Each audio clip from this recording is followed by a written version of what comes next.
Diplomacy की बात है, भारत की भूमिका स्पष्ट है। शुरुआत से ही हमने इस संघर्ष को लेकर अपनी गहरी चिंता व्यक्त की है। मैंने स्वयं भी पश्चिम एशिया की सभी संबंधित नेताओं से बातचीत की है। मैंने सभी से तनाव को कम करने और इस संघर्ष को खत्म करने का आग्रह किया है। भारत ने नागरिकों, एनर्जी और ट्रांसपोर्ट से जुड़े इंफ्रास्ट्रक्चर पर हमलों का विरोध किया है। कमर्शियल जहाजों पर हमला और हॉर्मुज स्ट्रेट जैसे अंतर्राष्ट्रीय जलमार्ग में रुकावट अस्वीकार्य है। भारत डिप्लोमेसी के जरिए युद्ध के इस माहौल में भी भारतीय जहाजों के सुरक्षित आवागमन के लिए निरंतर प्रयास कर रहा है।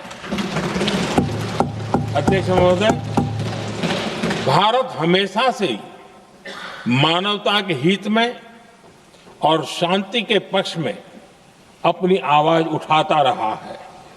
मैं फिर कहूंगा कि बातचीत और कूटनीति ही इस समस्या का समाधान है।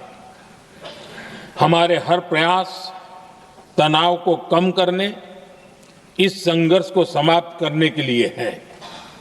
इस युद्ध में किसी के भी जीवन पर संकट मानवता के हित में नहीं है।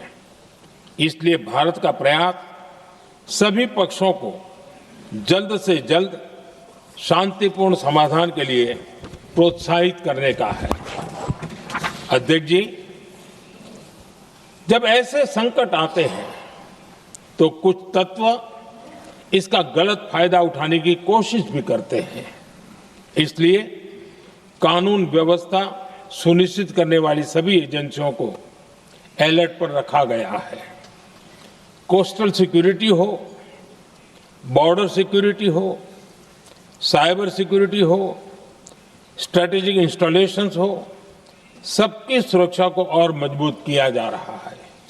अध्यक्ष जी, इस युद्ध के कारण दुनिया में जो कठिन हालात बने हैं, उनका प्रभाव लंबे समय तक बने रहने की आशंका है।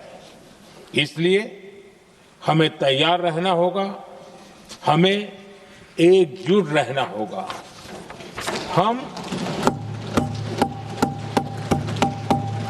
हम कोरोना के समय भी एकजुटता से ऐसी चुनौतियों का सामना कर चुके हैं।